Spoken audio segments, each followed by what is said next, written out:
the challenge of statecraft should be to encourage relationships that don't lead to wars.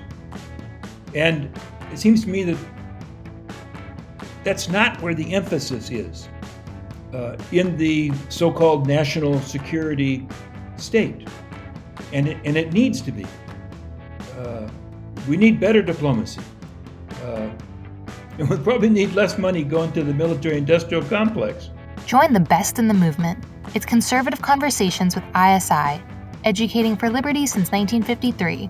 Welcome back. You're listening to Conservative Conversations with Tom Saruf, and I'm joined today by Andrew Bacevich, who is a professor emeritus of history and international relations at Boston University, as well as a retired Army colonel and an author and contributor with the Quincy Institute for Responsible Statecraft, among other things. And I've been doing a foreign policy deep dive, given a lot of the turmoil that we're seeing around the world, so I wanted to read more. And one of the books I read a couple of weekends ago was The Limits of Power, which was something that Professor Bacevich wrote in 2008, I believe.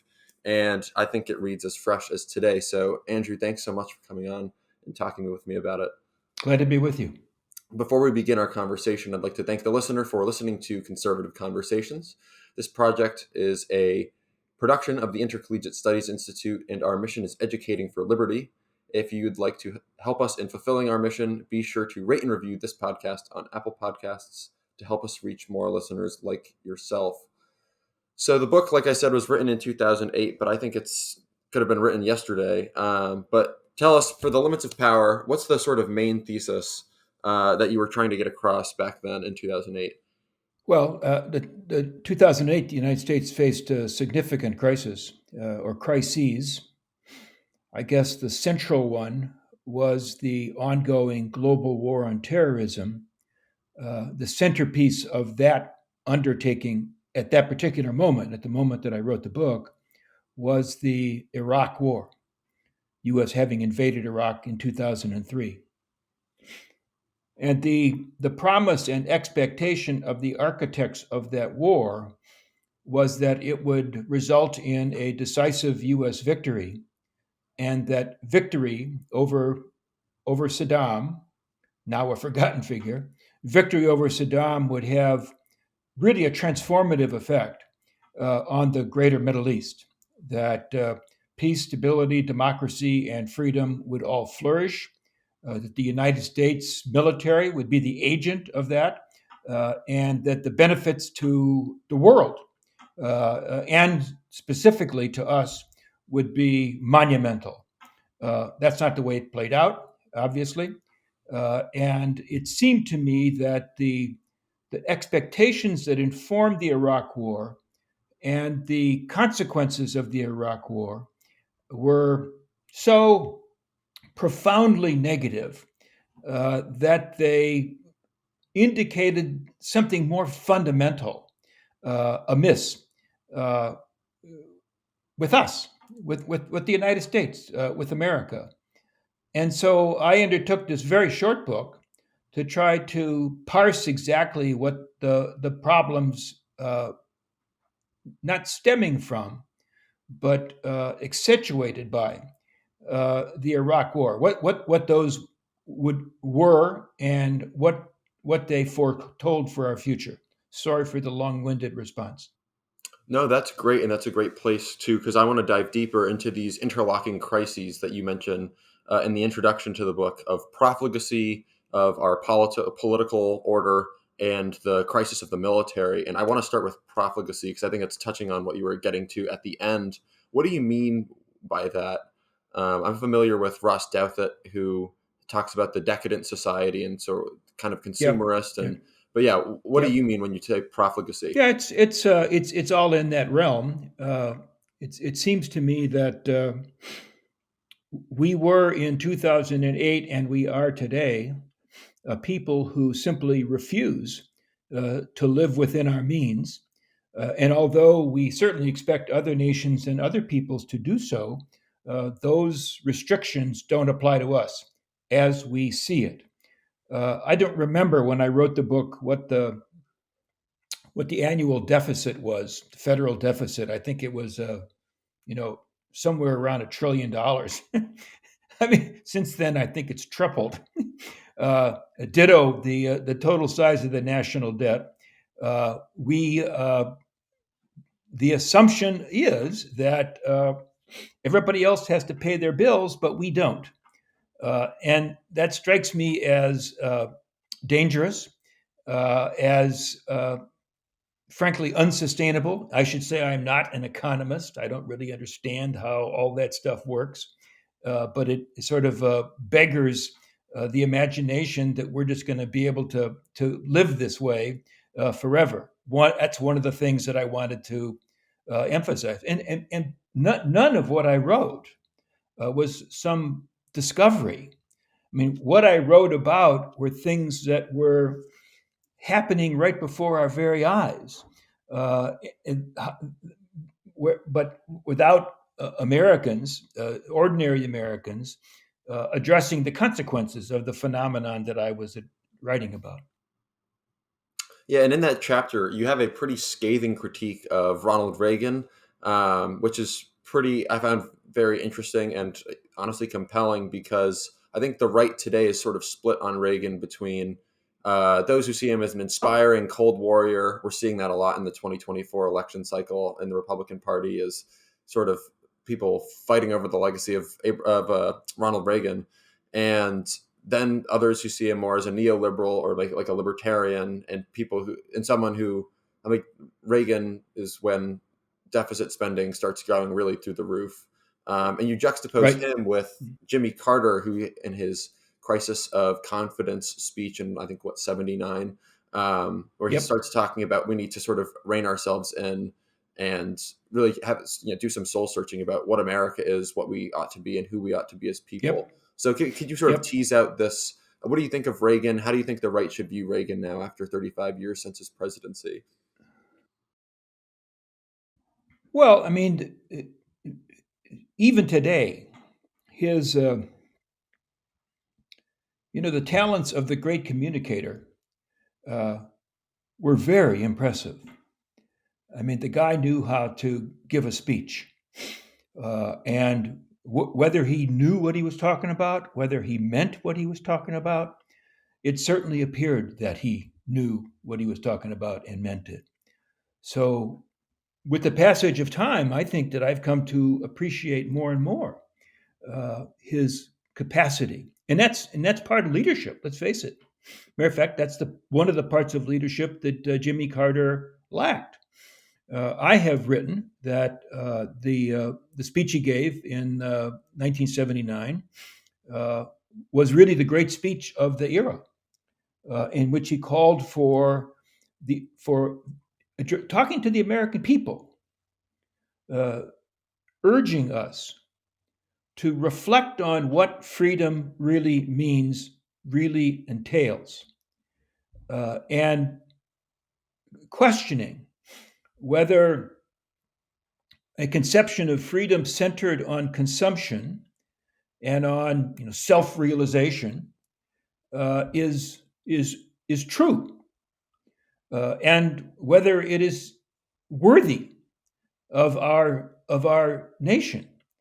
Now he was shot down. He was rejected after one term, but it seems to me that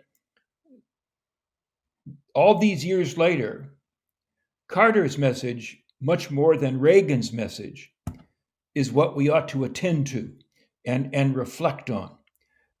And to the extent that people on the right get their jollies by pointing out how ineffective Carter was, I think that they're really missing the point.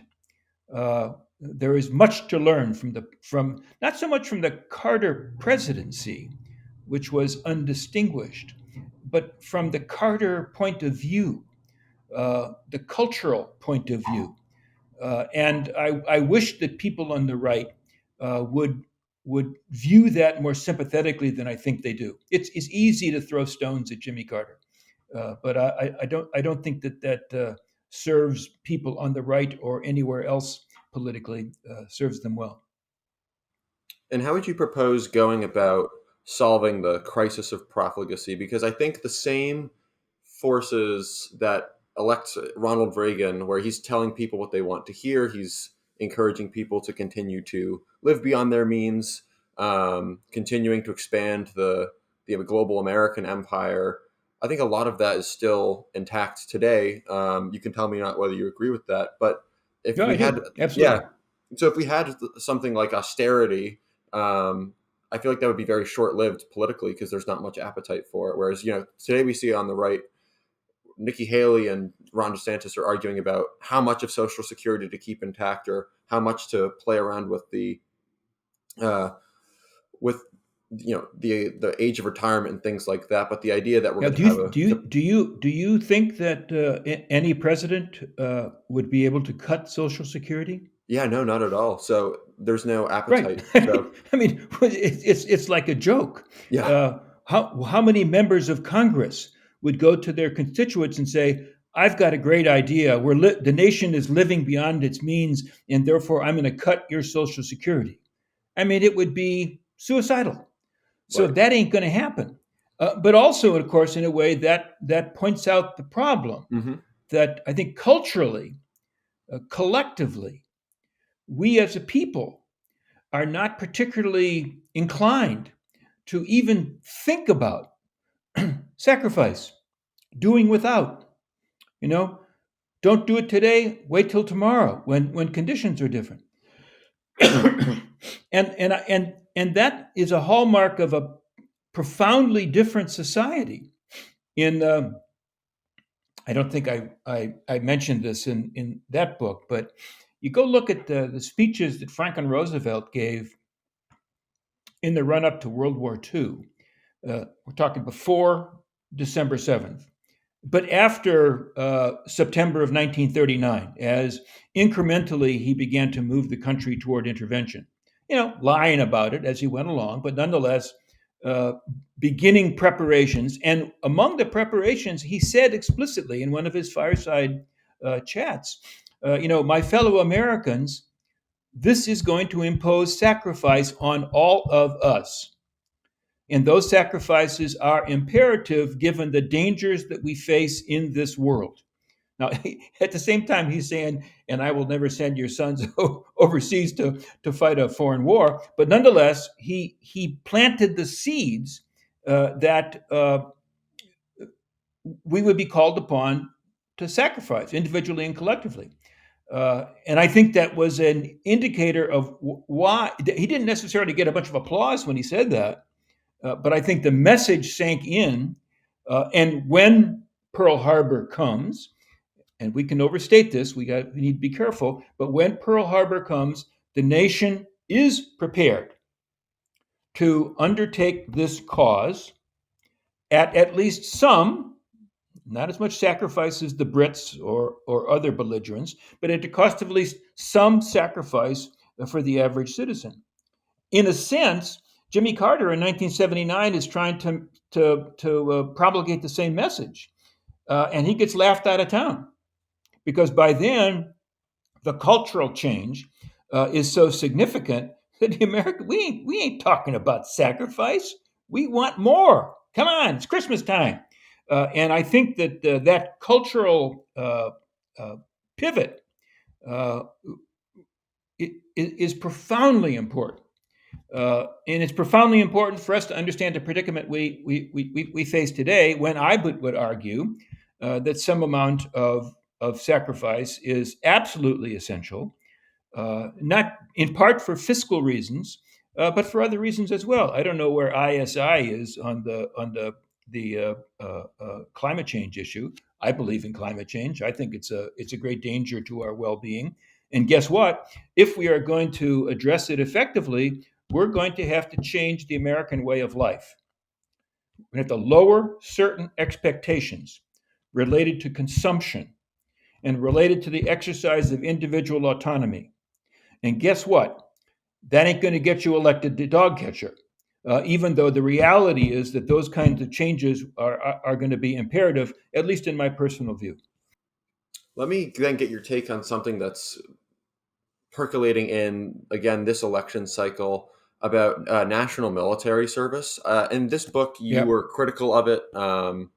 The idea that it's not actually going to do what we think it's going to do or what it Well, promises to I was do. critical of it. Yeah, you. Well, I thought I was supportive. There was, I guess it was mixed. It was on one hand the idea that we have, less than 1% of the country doing the fighting to prop up the Yeah. other 100% with no one else Yeah. Yeah. giving any sacrifice at all. That would be the best argument in its favor. But probably because the military operates as an elite fighting force, that does entail smaller numbers of people, and then probably it's going to be unenforceable. That was the argument Well, in the I limited mean, I'll tell you power. the What do truth. you I don't think remember now? what I wrote, but I'll tell you what I think, and that is that the all volunteer, so-called all volunteer force, is a danger to our democracy because it feeds into the notion that sacrifice is for them; it's not for me. Hmm. I can have assurances of national security without lifting a finger. All I have to do is make sure that the taxes get paid by by people other than me, so that the national security state can continue to prosper. And I think that leads to an inattention to the realities of national security. I think it leads to a lot of phony thank you for your service tributes without a hell of a lot of attention to what it is we actually call for our fellow citizens to go do in harm's way. As you and I speak right now, we've got a small contingent of forces in Iraq. We've got a small contingent of forces in Syria. Why?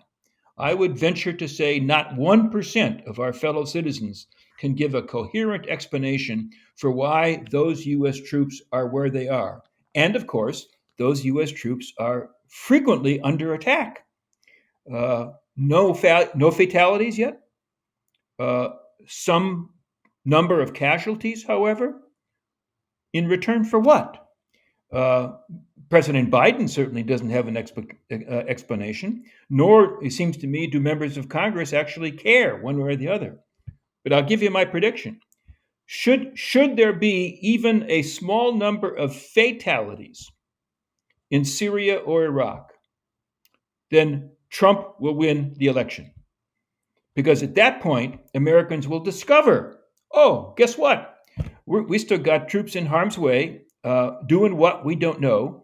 And Trump will be all over that in 2 seconds as evidence of Biden's total incompetence, again, reminiscent of the withdrawal from Afghanistan. And that argument, I think, will resonate because ordinary Americans really have had their fill of these misguided wars. And any president who disregards that does so at his or her peril. Yeah, well, we'll hope and pray that no one does die over there, but because one of those people is my dad, he's currently serving in Iraq, right as we Mm-hmm. speak. Well, God So, bless him. yeah, also U.S. Army colonel. Has he So given you a good, a satisfactory explanation of the mission? he's never talked about it much, but I don't think he has a sense of what he's doing there either. So You got to yeah, ask him.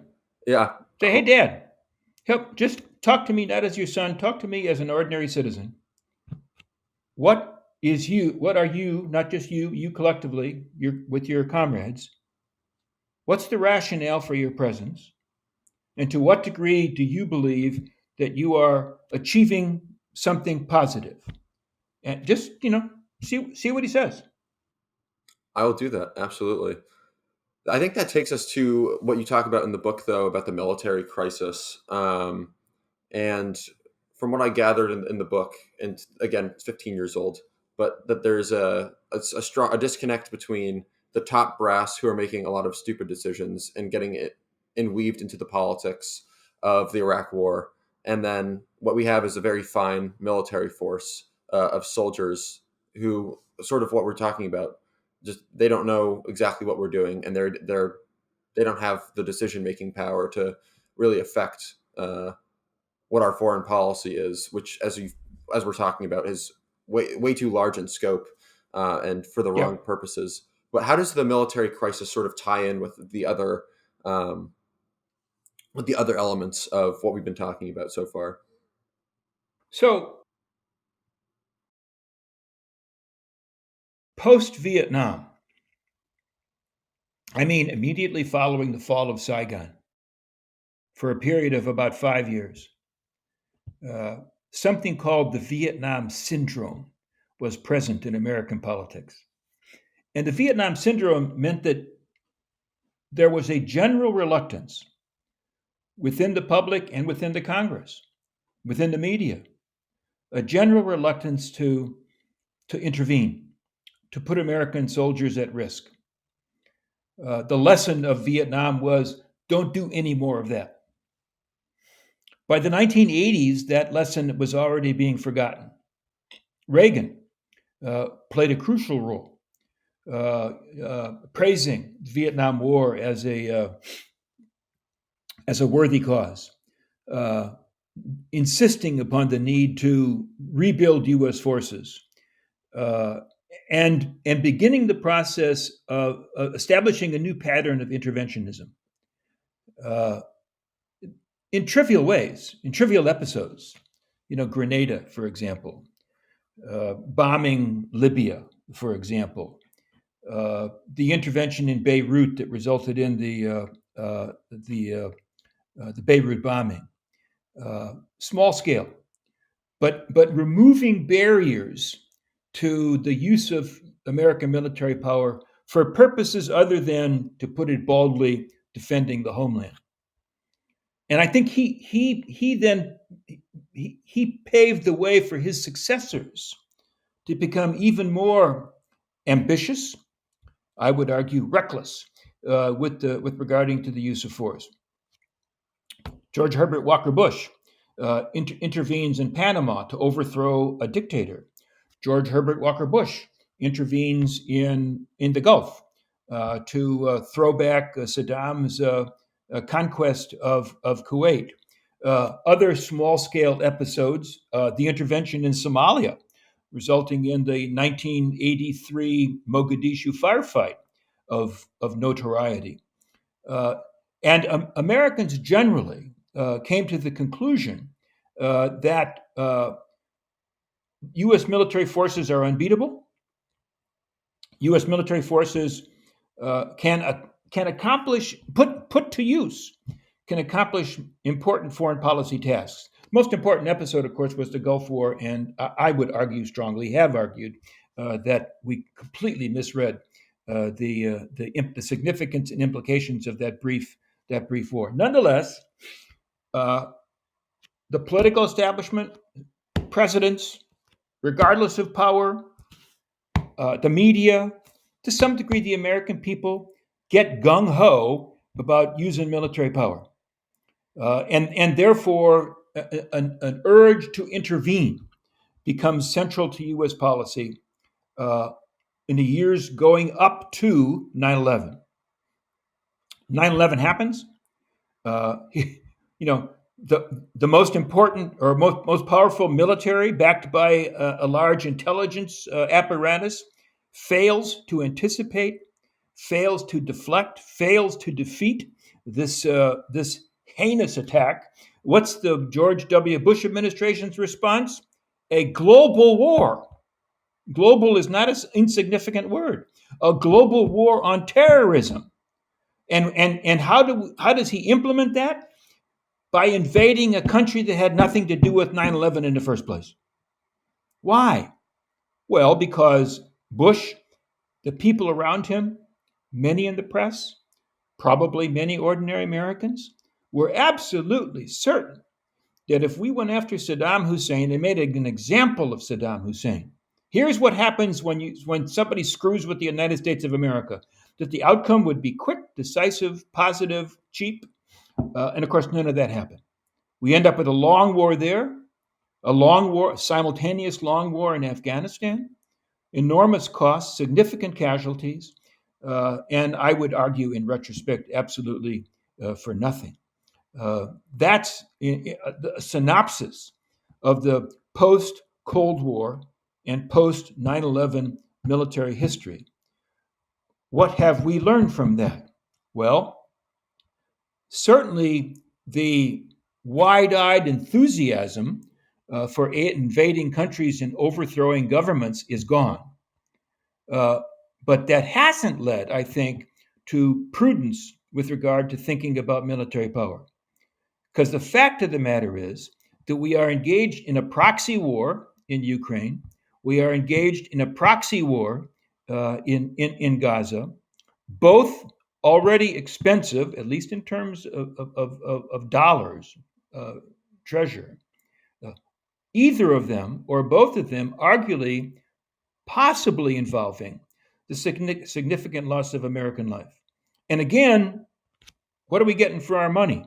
Well, what we're getting for our money is we're going deeper and deeper in debt. We're not paying sufficient attention to other priorities.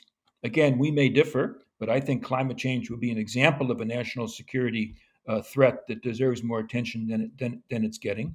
And maybe most, in terms of immediate importance, our domestic political scene is in an uproar where our democracy is under siege. You know, I'm 76. I never imagined that there was a threat to the constitutional order that would come from within our country. Well, by God, there is. And I would argue strongly that one, not the only one, that one cause for that threat is the misuse of American military power. And not too many people are willing to say that out loud. That's my long answer to your excellent question. Well, let me ask another hopefully excellent question, because when we're talking about the political crisis of the day and the threat to constitutionalism, republicanism, arguably we don't have a republic anymore. In the book, and this is what, when I was reading the book, I was like, we are in deep, deep trouble, because I was, again, seeing the parallels today, because you have not only this problem of the administrative state where you have Congress is neutered, and then you have a presidency and an executive branch that assumes godlike power, and then mixed with the sort of pretension to remake the world.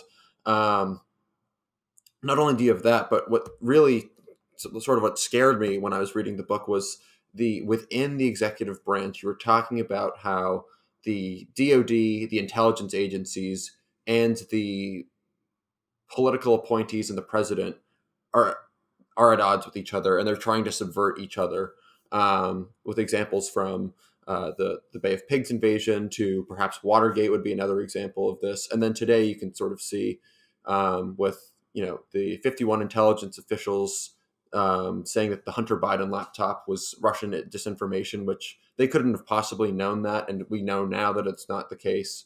But I mean, if I were to read from the book, when you talk about, it says, for those who, this is on page 95, for those who end up picking up the book, for those who occupy the inner circle of power, the national security state is an obstacle to be evaded rather than an asset to be harnessed. And so I'm wondering if you could explain a bit more of that and some of the history of that for our listeners, and then also, what we should do about it.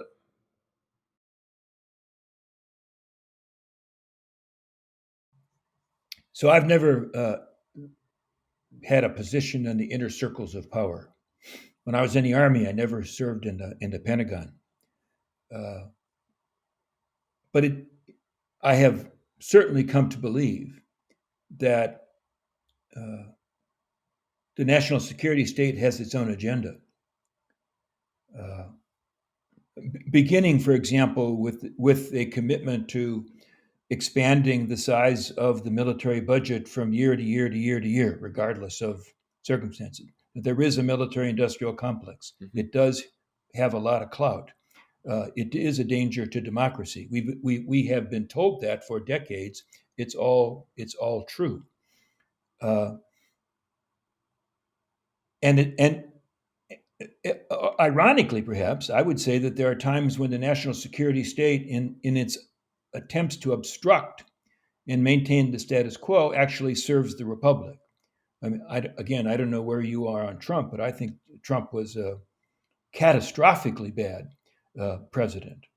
I have no idea why he made decisions that he made, at the spur of the moment. between Diet Cokes. God knows how his brain worked and how he made decisions.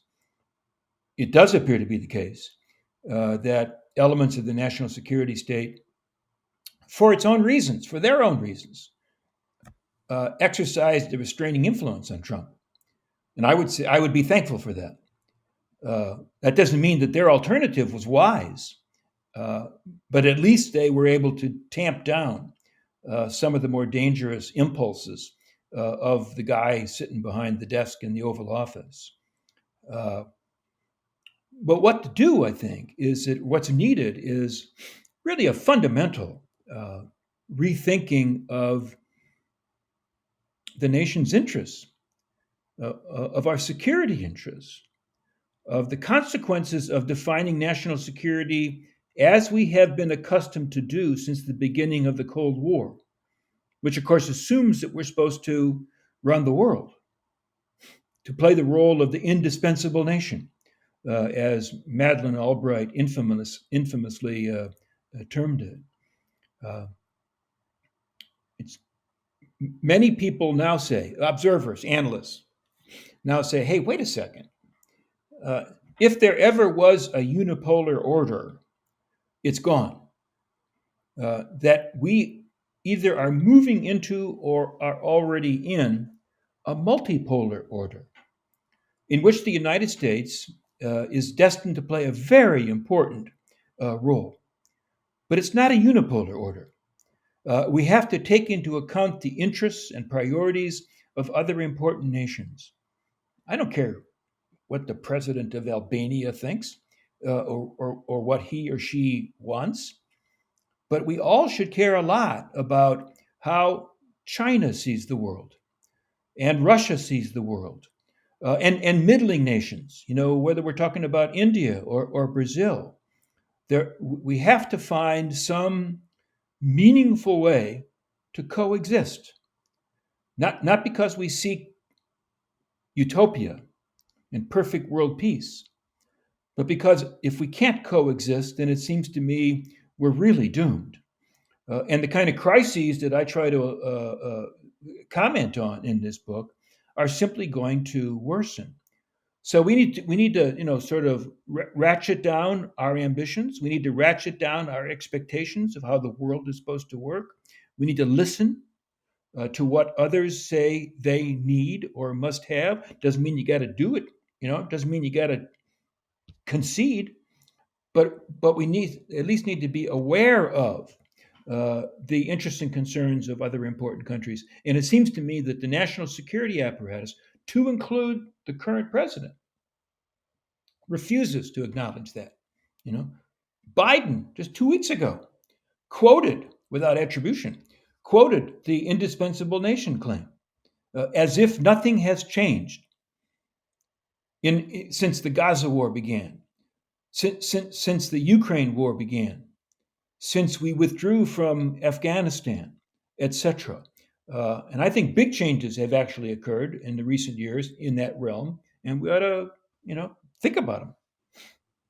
Yeah, what are some of those changes? Because I think it's a great way to transition to some of the more contemporary issues in foreign policy. I was telling you at the beginning I was doing a deep dive, and so one of the books I read was H.R. McMaster's new book, Battlegrounds, and he's sort of describing. Yeah, I have not read it. He's describing the different areas of key American interests in terms of dealing with other countries and regions around the world, and he shares a lot of similar critiques to you that you do, I think, but he definitely still has a much more what we'd call a hawkish posture. And maybe he would, bristle at that. But the idea that we'd have like a sort of a light footprint in various parts of the world is not smart. Not because we have no business being in, say, Iraq, but because our light footprint didn't enable us to really fulfill the mission. And so for him, it's, I think, a matter much more of going whole hog. And he wrote the book before the invasion of Ukraine. But I'm wondering what you think about America's role. Well, it sounds to me like he's looking through a military lens. Yeah.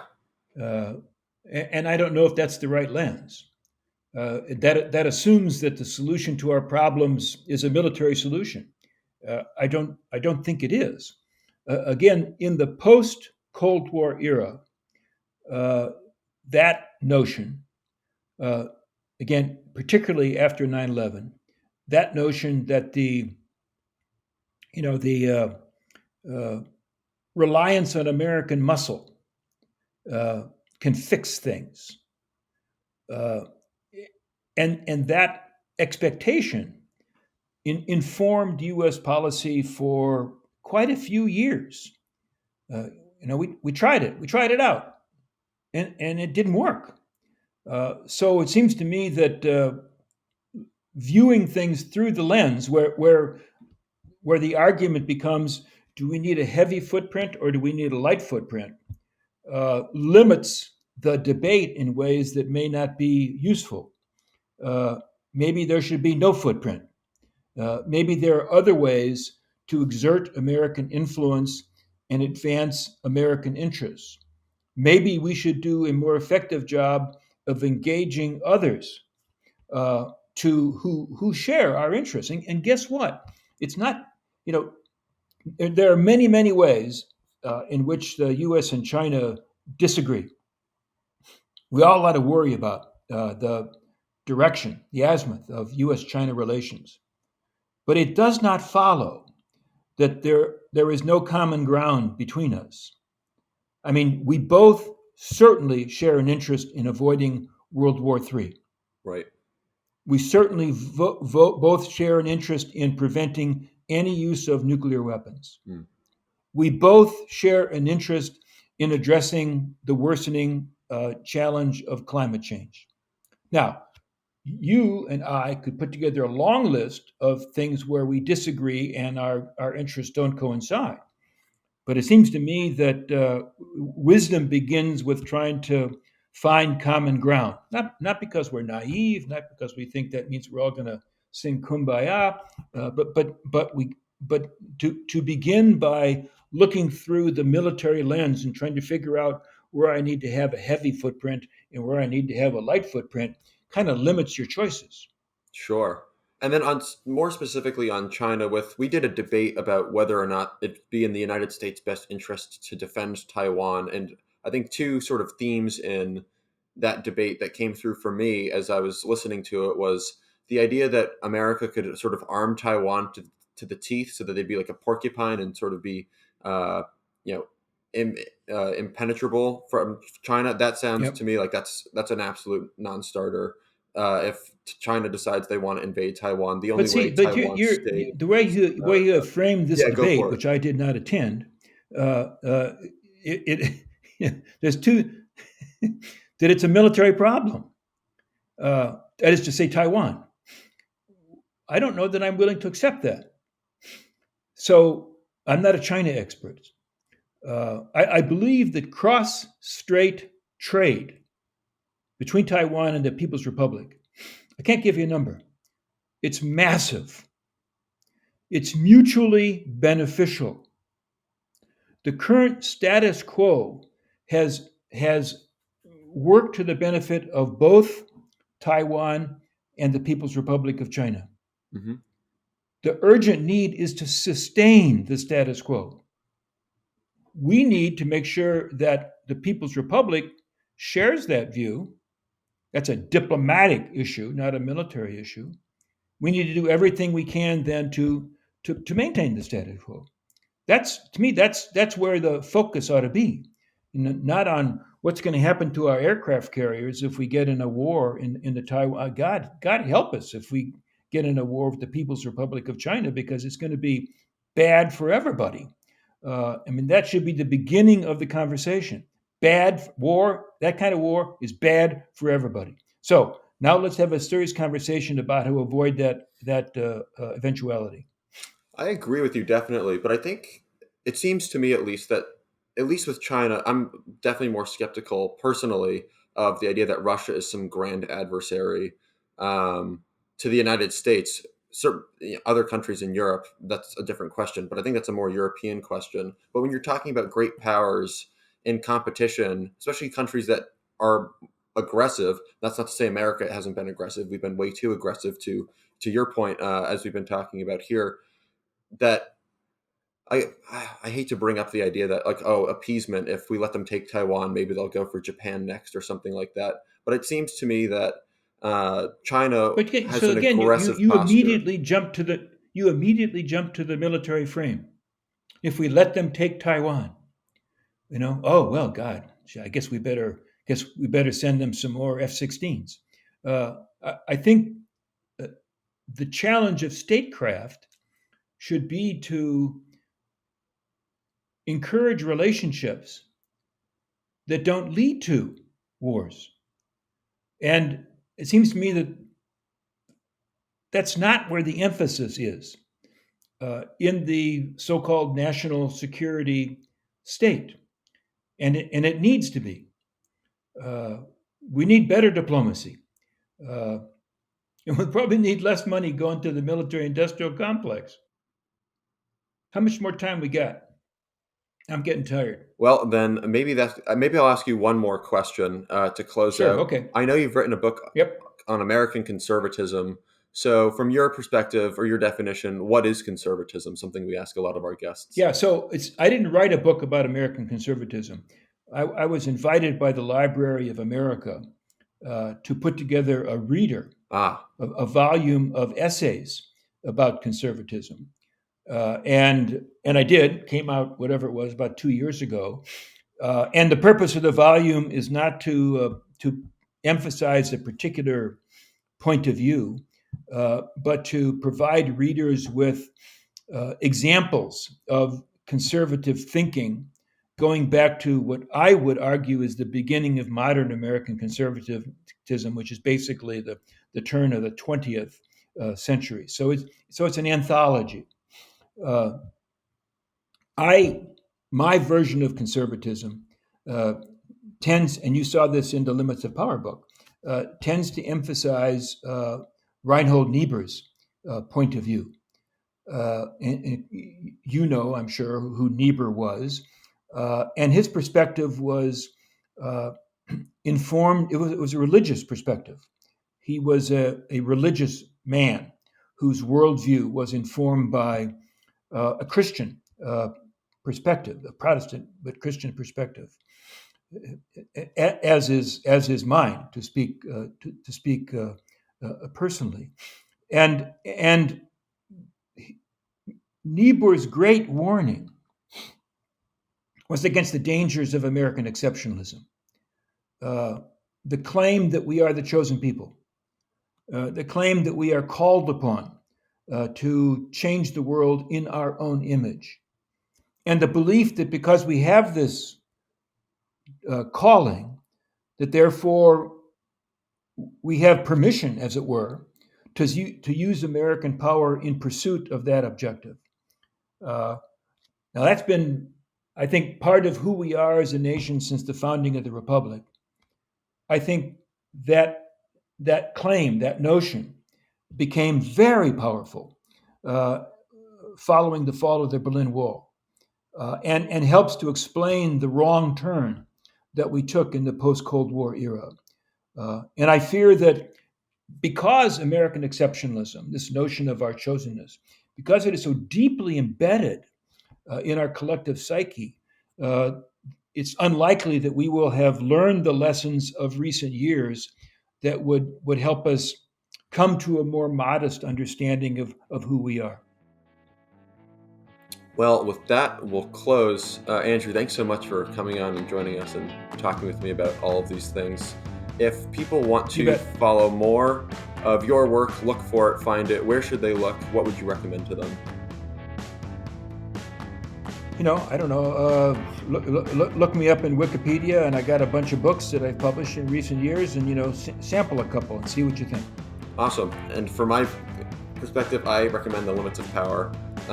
Very readable, and as I said, great. Very thanks so much. Hey, best wishes to your father. Okay. Thank you very much. And for his safe return. Thank you. Thank you for listening to Conservative Conversations with ISI. If you've enjoyed this episode, be sure to check out our website at isi.org/resources to see all that we offer our members, including the Intercollegiate Review, select modern age articles, lectures, debates, and of course, this podcast. Thanks again for listening. Don't forget to rate and review, and we'll see you next time on Conservative Conversations with ISI.